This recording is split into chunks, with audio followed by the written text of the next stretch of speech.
Bienvenue dans un 21e suivi de portefeuille. Vous savez que moi, j'ai fait un suivi de portefeuille CELI. Donc, aujourd'hui, on est le 1er mai et qui dit 1er du mois, on a investi notre 300$.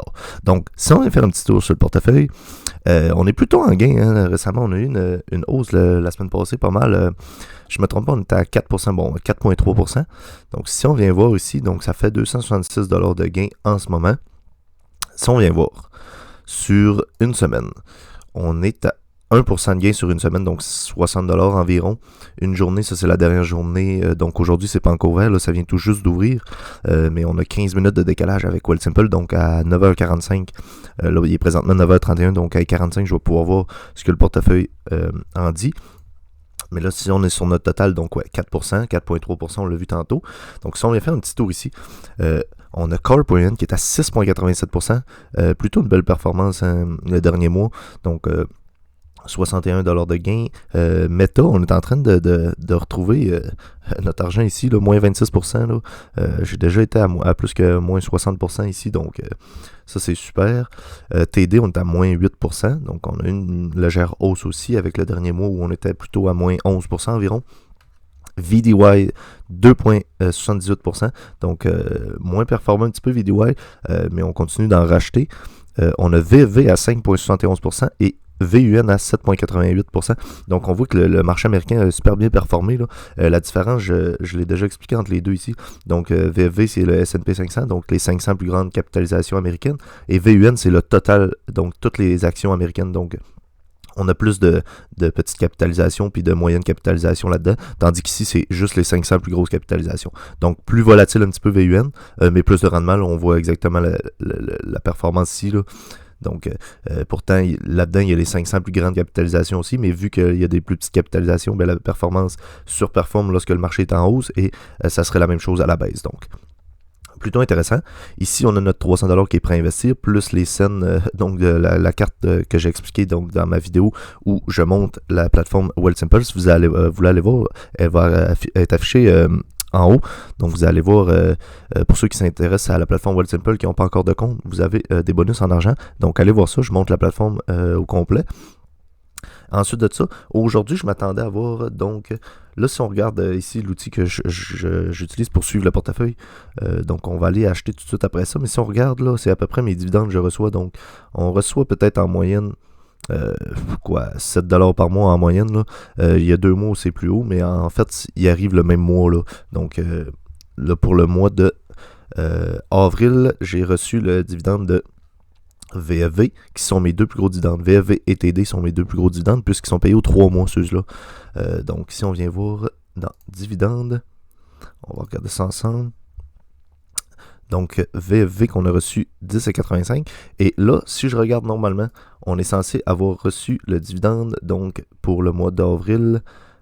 Donc, on est censé le recevoir. La date de paiement est le 30 avril. C'était hier. Les marchés étaient fermés. Et là, si je regarde vraiment mon portefeuille, malgré que les marchés viennent d'ouvrir, là, j'ai toujours pas reçu le dividende. Donc, on aurait peut-être 10 et quelque chose qui arriverait ici. Là. Si je refresh la page, on va voir. Peut-être à 45, mais ça, c'est pas grave. Je l'investirai dans une prochaine vidéo ou en dehors d'une vidéo, puis j'expliquerai dans la prochaine. Donc là, ouais, on l'a pas encore reçu, mais c'est pas grave. Là. Donc, le 30, vu que les marchés sont fermés la fin de semaine, ouais, peut-être qu'aujourd'hui, je vais le recevoir, mais bon, c'est pas grave. Si on vient ici, donc, on va passer à l'achat de nos actions. On commence par Corporation. Si vous savez pas dans quoi j'ai investi, donc faites vos recherches, hein, évidemment, je ne suis pas un conseiller financier, mais je l'explique dans plusieurs vidéos si vous voulez suivre le portefeuille au complet. J'explique dans quoi je place et les montants que je mets. Donc moi j'investis 300 par mois et je divise ça selon ce qui me convient. Donc faites vos recherches, faites pas nécessairement la même chose. Donc moi dans Corporation, qui est de l'immobilier, donc une action qui détient des biens immobiliers, je mets 50 par mois. Donc ici en achat de fraction. Donc, j'achète environ une action puisque ça vaut presque 50. Là. Donc, on fait continuer. Ça, c'est parfait. Terminé. Ensuite de ça, on revient sur le portefeuille. On va aller sur TD. TD, je suis content d'en racheter. J'en ai racheté aussi quand on était à moins 11%, mais là, on est encore en perte. Donc, super content là, de racheter plus bas. Donc, on va lisser notre DCA. Acheter. Achat de fraction poursuivre. Les marchés viennent d'ouvrir. Oui, super. Ensuite de ça, on revient ici. Il nous reste 2 achats à faire. On vient sur VDY. VDY ici. On va faire achat de fraction. Puis là, les cents de plus, là, 48 cents, je vais le mettre dans celui-là. Donc là, on met 100.48 parce que je veux augmenter ma position sur VDY. Donc, on va placer ça là-dedans. Là, quand ils nous disent vous pourriez recevoir une action, la quantité d'actions que j'achète là, ou autre, c'est parce que les marchés sont ouverts et ne sont pas encore à jour. Donc, puisqu'on a passé la fin de semaine, le prix pourrait être différent donc à l'ouverture. Mais ça, c'est pas très grave. Et ensuite de ça, on a VFV. VFV, où c'est notre plus grosse position et on vient racheter 100$.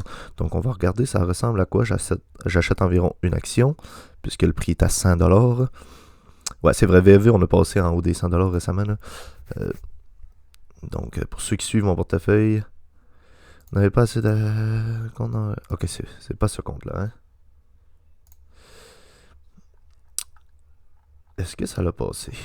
Je pense que oui. Activité. VFV. Ok, oui. Bon, ça l'a passé. Ouais. Pour ceux qui suivent le portefeuille, vous savez que c'est VFV dans lequel j'ai investi le plus. Donc, ma position est environ à 3400, là, plus le 100 que je viens d'acheter. Peut-être ça va monter à 3500. Ouais, 3500 environ. Donc, si j'avais un ETF à acheter, ce serait VFV. Puisque ça suit le marché pas mal. Quand on parle du marché, on parle en général du S&P 500, donc les 500 plus grandes capitalisations, comme j'en parle au début.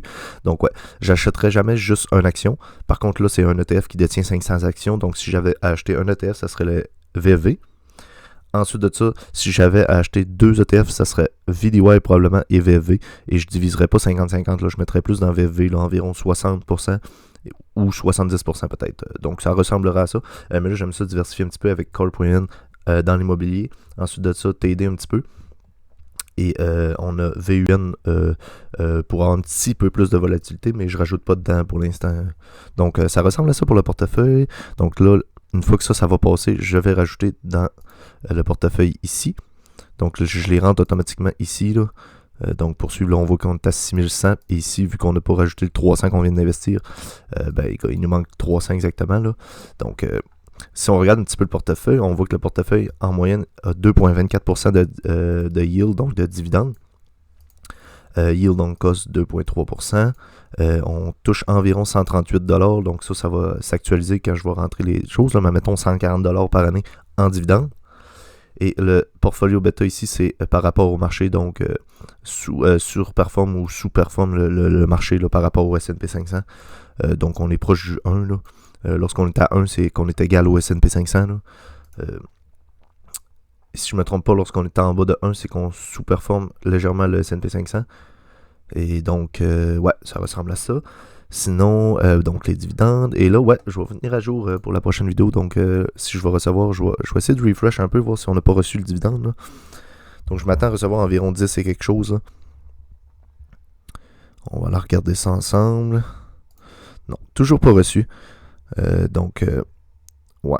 Ça, on pourrait le savoir. Là. On le voit ici. Donc, il donne 0,96. Si on sort la calculatrice, on va pouvoir calculer ensemble comment on va toucher le dividende là, donc pour ce portefeuille-là avec TD. Donc là, je prends 0,96 ici. Ça, c'est le prix qu'il donne par action, donc pour le dividende. Et là, on va faire fois donc le nombre d'actions qu'on a ici, 12,21. 12,21, 12. 21, 12. Et là, on va toucher 11,72. Donc, je m'attends à recevoir 11,72 en dividende. Ça, on va le voir dans la prochaine vidéo. Donc, je vous invite à vous abonner pour suivre le portefeuille. Donc, un objectif ici d'augmenter ce portefeuille-là à 25 000. Mais on va commencer par toucher les 10 000. Et ensuite de ça, j'ai peut-être des plans pour investir une partie de cet argent-là dans l'immobilier. Mais donc, je vais toujours continuer à investir dans ce portefeuille-là une fois par mois. Donc, on suit ce portefeuille-là ensemble. Donc, je vous invite à vous abonner, laisser un like et laisser un commentaire sur des sujets de vidéo que vous aimeriez voir par rapport à la bourse. Donc, nous, on se laisse là-dessus et on se revoit dans une prochaine vidéo. Donc, prenez soin de vos investissements. Bye!